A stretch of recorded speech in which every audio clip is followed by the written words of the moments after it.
Hi everyone, welcome to another comics loving edition of Words, Images, and Worlds. I am delighted on this episode to be talking with writer and comics creator Eric Palicki. Eric, thank you for joining. Yeah, thanks so much for having me. I'm really excited to be here. My pleasure. Excited to have you, and I'll mention, as I so often do, some representative titles. One of those being Blacksmith.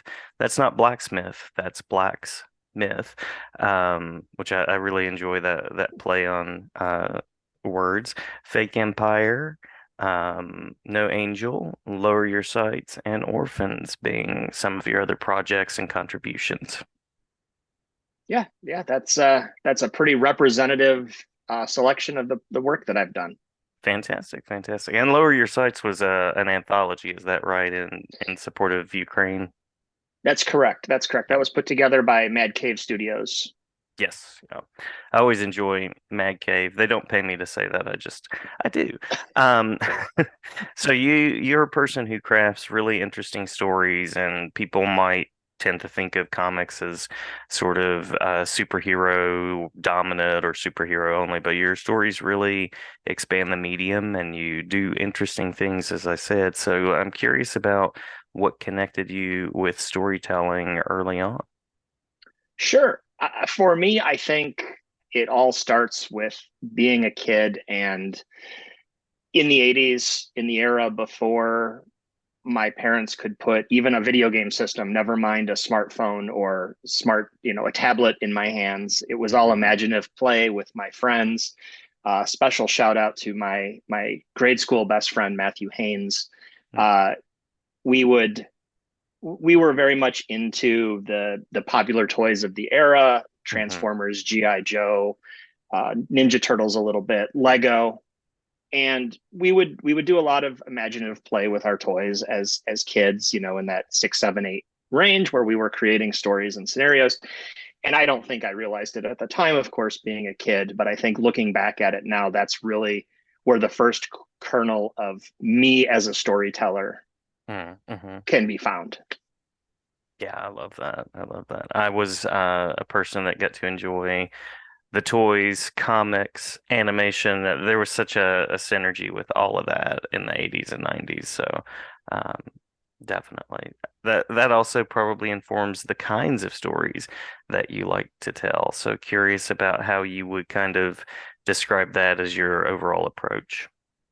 Yeah, I think my mother put A Wrinkle in Time in my hands when I Hmm. was in second or third grade, and I Hmm. devoured it and the sequels, and that really set me on a path towards loving the sort of science fiction and fantasy genres.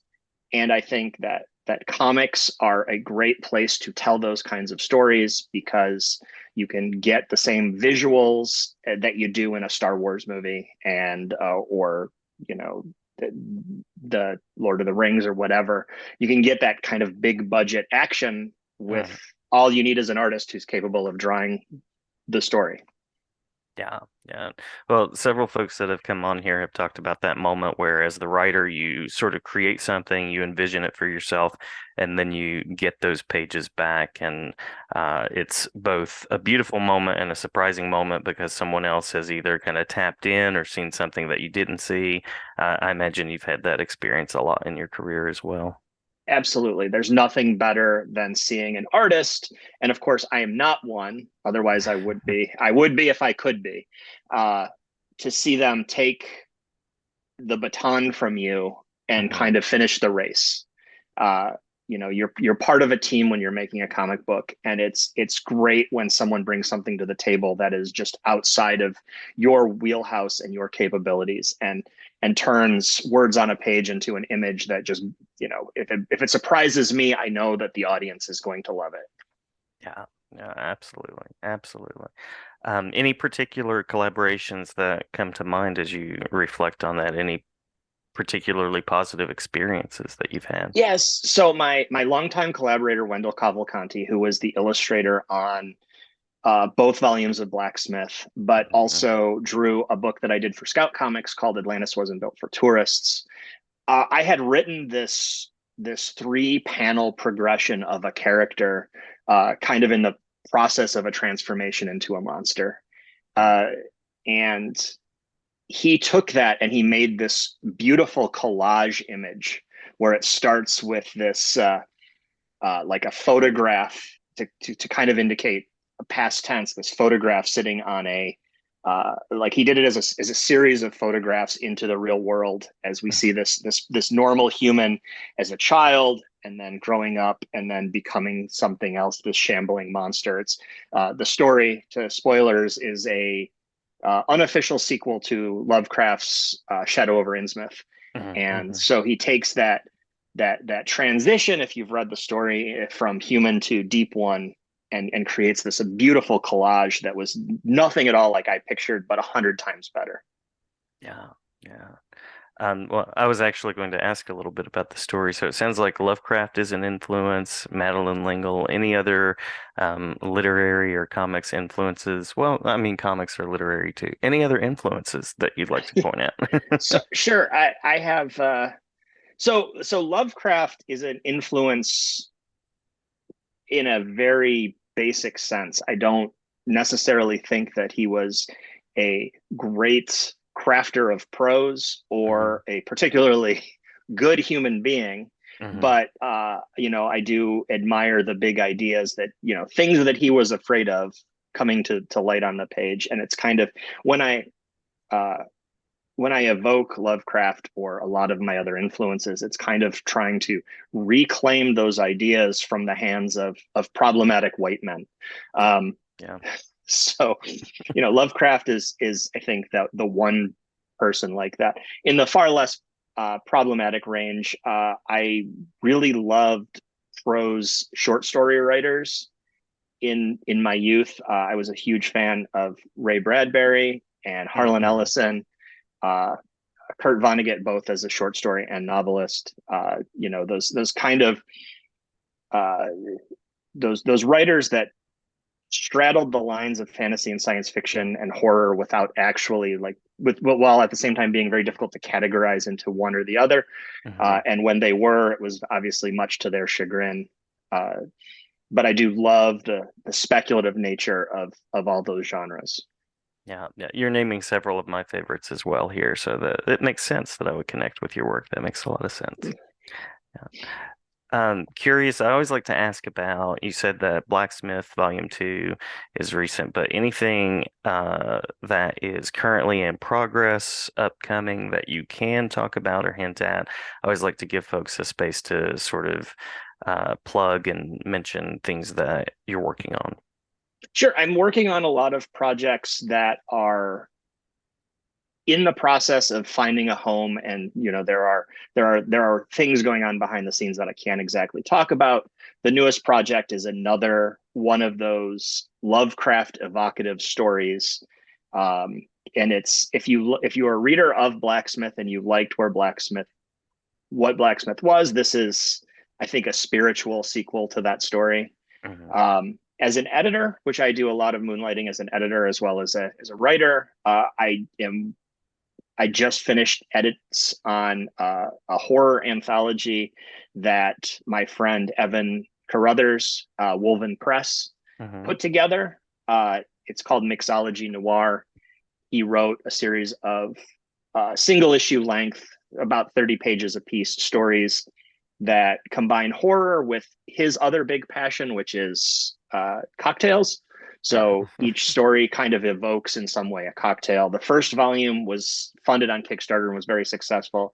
And he did the two stories were Vesper, which was based on the Vesper Martini, which was a creation of uh, uh, shoot Ian the Fleming, right? Ian Fleming. Thank you. Yes. I totally lost the plot on there for a moment.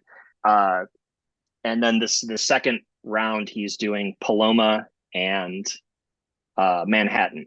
And one is just a scary monster story. The other one is just a great bit of psychological horror about addiction. That is, I think, one of the best things that Evan's written. Anyway, Mixology Noir Volume 2 is currently on Kickstarter if someone wants to go ahead and check that out. That's cool. Just a That's such a cool plug for idea. Evan's work. Yeah.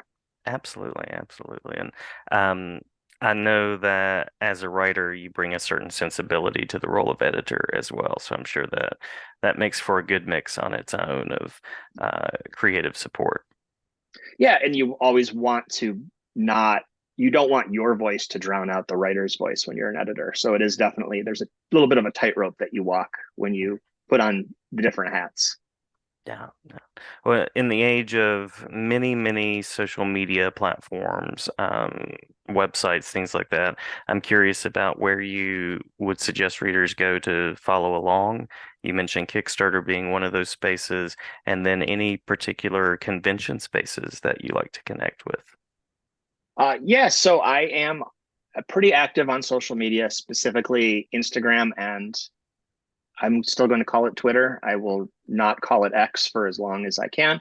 But I'm Hmm. on the other lesser platforms as well. I'm on Blue Sky and I'm on Threads, all as at Eric Palicki. Please join along, follow along. I also maintain a website badly at ericpalicki.com. Uh, I find it's mostly about retaining that URL in case we Yes. have a resurgence of blog culture.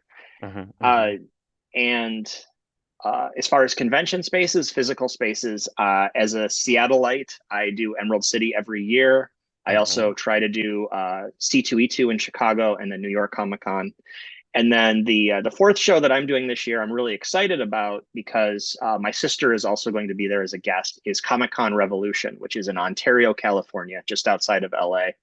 Nice. It's a show. This will be my fourth year doing the show. I have a good time every year, but I'm especially excited because I get to share convention space with my sister, who was the co-writer of No Angel. It's the first time we've both been at a show in a decade. Oh, wow. Wow. So a nice family space, creative space. Love that. Love it. Yeah, Yeah. Well, Eric, thank you so much for the time. Thank you for the sure. talk through. Did we miss anything that you want to make sure to mention before we close out? No, I just want to remind uh, readers that both volumes of Blacksmith, including the second volume, The Keys to His Heart, landed in comic stores last week. So they are readily available and accessible, and I hope people check them out. Absolutely. Absolutely. It's wonderful work. Really, as you mentioned, evocative and lots there to dig into. So I appreciate the time and I'm glad to have you back anytime. Great. I thanks. Likewise. I really appreciate the time.